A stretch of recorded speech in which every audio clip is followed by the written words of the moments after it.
In today's video, we have 4 projects with a candy corn theme. We're also going to have some free giveaways, so let's get started with DIY number 1.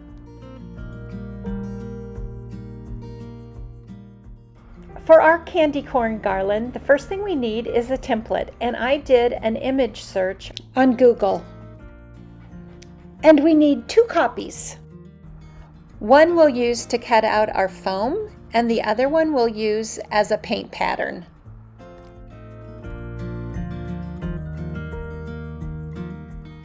For my candy corn, I am using some leftover 1-inch foam that I had, but you could easily use some sponges from Dollar Tree. I used scissors to cut the foam.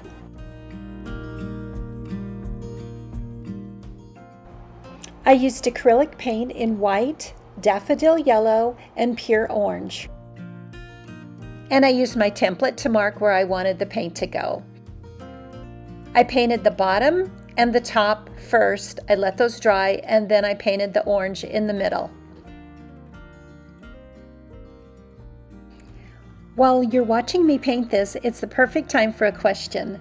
Do you love candy corn or do you hate it? Personally, I love candy corn, and you know, it's made with real honey, so it's not all bad for you.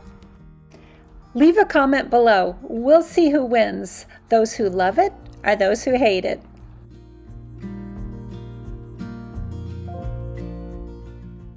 Now back to painting.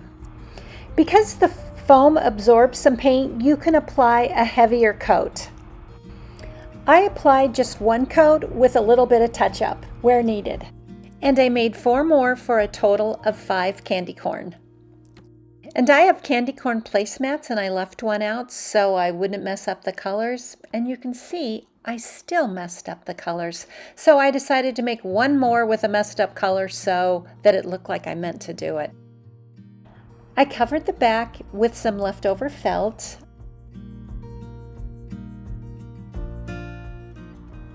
And now we're all ready for the glitter. I thought they looked super cute without the glitter, but my inspiration was from a new channel called Dawn Renee's Designs, and she's doing great. She does floral arranging. I'll try to put a link down below. She used glitter on hers, so I was going to use glitter on mine. You need to just put down a layer of Mod Podge and then sprinkle it with the appropriate glitter color. Since I was using 3 different colors of glitter, I used the paint templates to protect the area where I didn't want the glitter to go. Now I've gotten a few done at this point, and this happens to be one where I messed up the color, but you can see I used the template at the top and the bottom, and then sprinkled the color in the middle. I don't show this, but we all know how messy glitter can be, so when everything was dry, I did 1 more coat of Mod Podge to try to seal in the glitter. I used some more felt to make little slots for my rope to go through, and I used white nylon rope.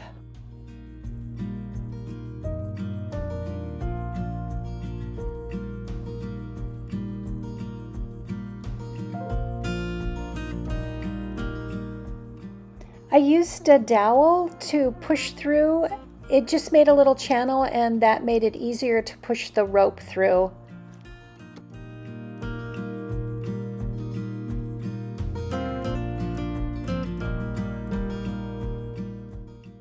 And then I made sure I had plenty of rope on both ends. I figured out how long I wanted each of my ribbon to be, so I cut a little box out so that I could wrap the ribbon around it so it would go faster and it would be easier to cut all my ribbon.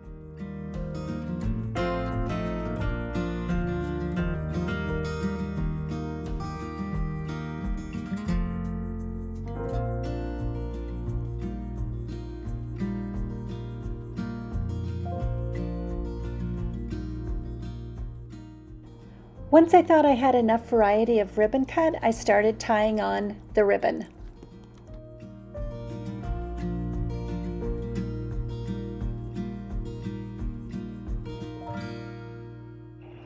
I thought I needed a little more yellow and I only had this wired ribbon, so I just cut it in half because it was a little wide, and I added that in as well.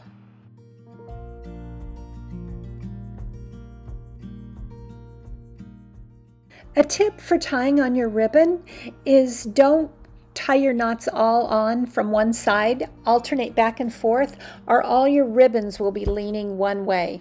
But if you go back and forth, it kind of evens them out and they kind of go up and down.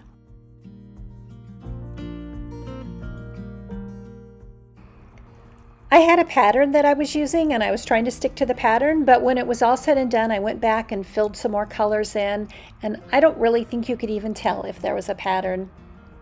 But I think it turned out really cute.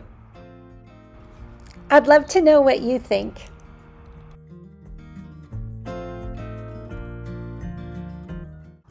And on to DIY number 2. I love these little books. I know everyone does them, but they're just fun. They're just a good filler and a good way to use your scrap wood, which is what I did here. I took this piece of wood and I cut it into thirds. I used the same paint that I was already using. And then I used my Cameo silhouette to cut out the words. This was a quick and easy project, and I know not everyone has a silhouette or a Cricut.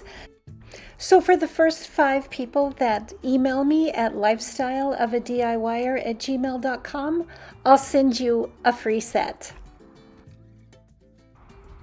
And if you have a Cameo, the font I used was Ravy. I think it's a good one for Halloween.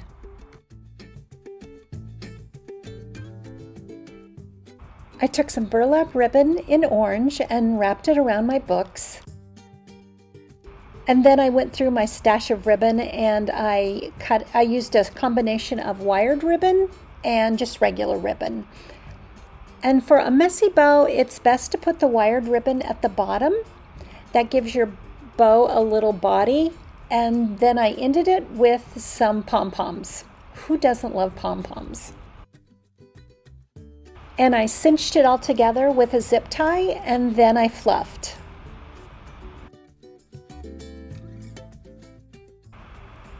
I dovetailed the ribbons, glued it to the top of my book stack, and this project was pretty much done.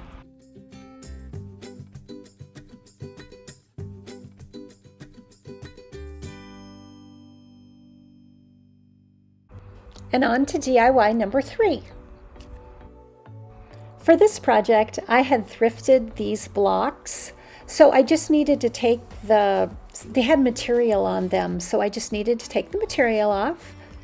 I sanded them down and I painted them all white.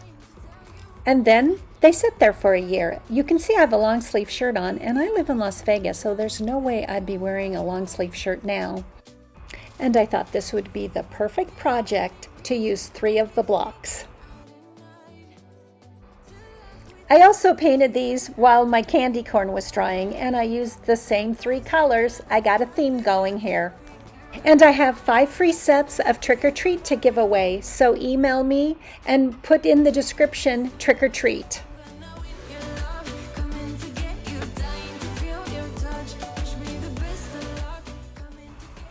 And on to DIY number 4. For this project, we're going to use an 18-inch round unfinished pine board. I started out by painting the whole board white.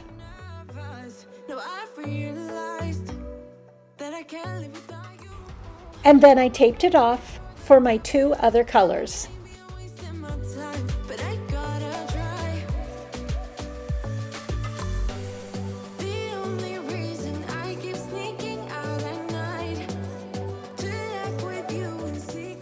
And then I had to redo it because I thought the orange section needed to be larger. I sanded in between each coat, and this orange paint did not have good coverage. I probably applied 5 coats.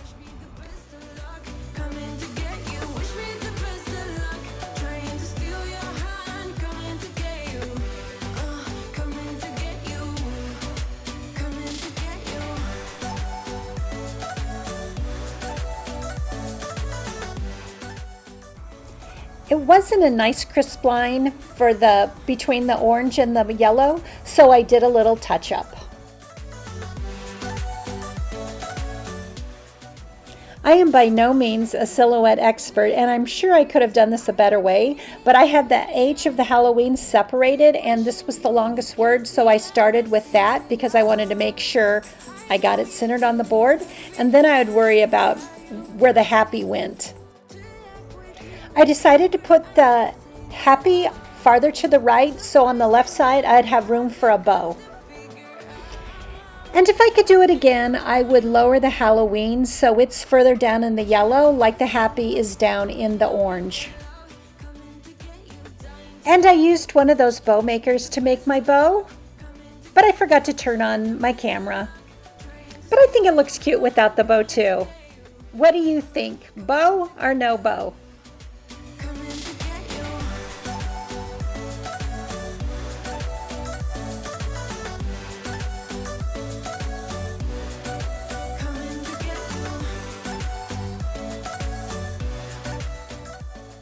Thanks for watching, and we'll see you next time. The only reason I keep sneaking out at night, keep wishing